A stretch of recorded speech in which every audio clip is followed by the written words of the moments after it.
Bon, Cour suprême, donc, qui vient de trancher sur les tarifs. Décision qu'on attendait déjà depuis un bon moment, au point où, je vais être 100% honnête avec vous, on se disait, bon, ça se pourrait que ce soit aujourd'hui, ce serait surprenant. Ça fait plusieurs jours qu'on remet cette décision. Décision assez claire, 6 contre 3, qui disent au fond qu'une grande partie des tarifs de l'administration Trump n'est pas constitutionnelle.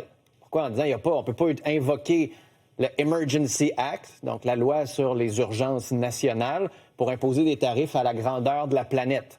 Ça veut dire quoi? Ça veut dire qu'une partie des tarifs qui s'appliquaient au Canada, normalement, ne s'appliquent plus.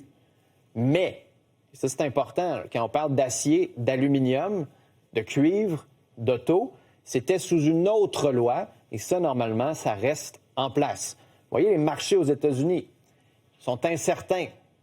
On n'est pas dans l'exubérance comme lorsque Trump avait reculé après le 2 avril sur la majorité des tarifs, parce qu'il y a beaucoup de questions qui se posent actuellement. Romuald Sciarra, directeur de l'Observatoire politique géostratégique des États-Unis à l'IRIS, Institut de relations internationales stratégiques, est avec nous. Monsieur Sciarra, bonjour. Bonjour. Comment, quand vous regardez ce qui vient de se passer, vous voyez la suite aux États-Unis? Tantôt, on se disait, ça risque d'être pire peut-être. M. Trump va peut-être trouver une autre entourloupette. Puis les prochains mois risquent d'être encore plus chaotiques. Écoutez, c'est quand même une bonne nouvelle. Cela démontre que les contre-pouvoirs fonctionnent encore et qu'une Cour suprême à majorité ultra-conservatrice peut s'opposer à Donald Trump. Donc non, c'est quand même une excellente nouvelle pour les opposants, pour toute personne qui sont inquiètes de cet autoritarisme galopant de cette administration. Donc réjouissons-nous qu'une Cour suprême qui pourtant va le plus souvent dans le sens de Trump, qui a quand même légiféré il y a un an sur le fait qu'aucun juge ne peut dorénavant s'opposer au niveau fédéral au président des États-Unis, que cette Cour suprême s'oppose à Donald Trump. Maintenant, qu'est-ce qu'il faut attendre? Écoutez, il ne va pas être content, Trump.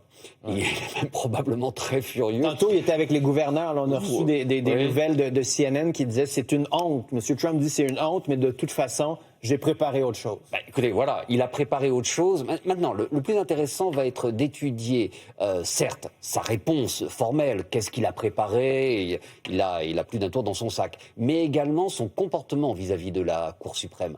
Dès que le Congrès, dès qu'une agence, dès qu'un contre-pouvoir, jusqu'à présent, s'est opposé à lui, il a grondé, mais grondé, une fois encore, comme peuvent le faire des dirigeants autoritaires.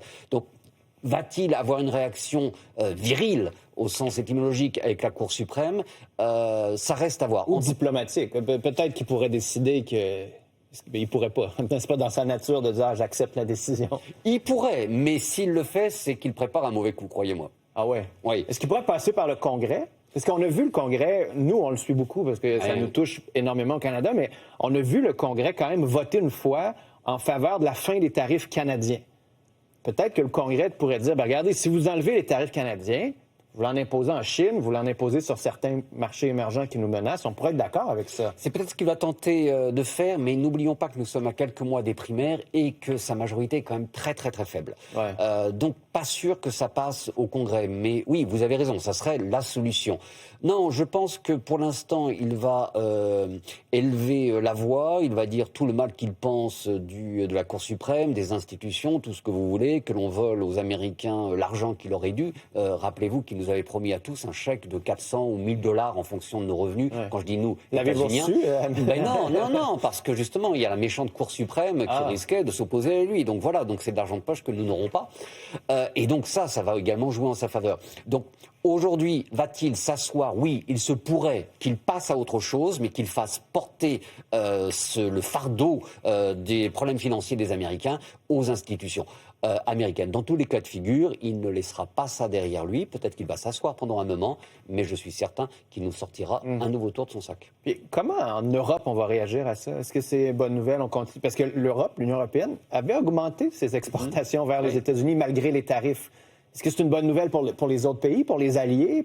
Écoutez, oui, je mets le mot allié comme si on en parlait à l'époque. Bon, écoutez, déjà, c'est une bonne nouvelle pour les alliés enfin ce qu'il en reste, de manière générale. Cela montre que les États-Unis peuvent encore résister à ces extrémités trumpiennes. Donc cela laisse quand même planer un petit peu, enfin il y a quand même un parfum d'espoir. Donc ça c'est une bonne nouvelle pour les Européens et les autres partenaires économiques commerciaux des États-Unis. Maintenant, écoutez, oui, si la plupart, parce qu'il faut quand même attendre de voir les détails Ouais. par la Parce que même on disait à CNN tantôt que c'était pas clair encore s'il allait devoir rembourser ou si l'argent versé pouvait rester dans les coffres. En même temps, notre collègue Guillaume Lavoie tantôt disait si j'ai collecté de l'argent de manière illégale, normalement, je suis obligé de te le rembourser. Mais est-ce qu'il va falloir passer par le chemin des tribunaux? À moins qu'il soit jugé que c'est illégal à partir de tel moment où... Je ne sais pas. En tout cas, c'est quand même une bonne nouvelle pour les Européens, les partenaires commerciaux. Mais attendons avant de nous réjouir. N'oublions pas que Trump n'est pas un homme seul et que cette administration a vraiment une stratégie très précise. Puis quand vous disiez vous pouvez passer à autre chose, je pense que la question, moi, que je me posais ce matin, puis on l'a posée hier à 11h30, c'était va-t-il frapper l'Iran?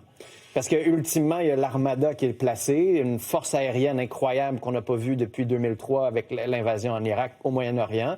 Ça permettrait de changer le dossier, ça permettrait de passer à autre chose. On enlève Epstein, on enlève ces tarifs-là, puis on part en guerre. Oui, juste pour Epstein, il a déjà trouvé l'alternative avec les révélations de tous les dossiers sur les extraterrestres. Ça a été annoncé ce matin par la Maison-Blanche. Donc, comme je vous disais, il a plusieurs tours dans son sac. Oui, écoutez, il y a un ultimatum qui a été posé par Trump aux Iraniens. Vous êtes 10 jours. 10 jours avant une guerre totale, pour reprendre sa rhétorique. Il se pourrait, je pense qu'il est tout à fait possible de voir le président ordonner quelques frappes chirurgicales ce week-end, afin de faire monter la pression sur les Iraniens. Si vous avez, au cas où vous auriez oublié les bombardements de l'été dernier, rappelez-vous, voyez ce que nous pouvons faire. Et effectivement, comme vous l'avez dit, montrer au peuple états-unien qu'il est toujours le chef, le leader du monde libre, un homme qui a des muscles. Et puis, effectivement, faire switcher, je dirais, l'actualité internationale de sa défaite à la Cour suprême à de possibles actions en Iran. Mais c'est une guerre qui va être compliquée, là. Écoutez, Trump va tout faire pour éviter une guerre totale, ça c'est très clair. Trump ne veut pas, Trump déteste la guerre. Je ne parle pas d'action ponctuelle, mais Trump n'a aucun intérêt à ce que l'Iran refuse l'ensemble des exigences et qu'il se retrouve dans la position de devoir véritablement déclarer une guerre à l'Iran avec un changement de régime, etc. Il va tout faire pour éviter cela. Il va même être prêt à certaines concessions. Par contre, des bombardements ponctuels sur certains sites, ça ne mange pas. Comme on l'avait déjà vu. Voilà, exactement. Juste vous dire, on vient d'avoir d'autres nouvelles. Là. Nos collègues sont en train de débroussailler cette décision de la Cour sur les remboursements. On dit « The court says nothing ». Donc, la Cour n'a rien dit au sujet de si ou comment le gouvernement devrait retourner les milliards de dollars collectés. Ce processus pourrait, par contre, être un bordel, a mess pour le mot en anglais. Romuald Siora, merci d'avoir été là. Au plaisir de se reparler.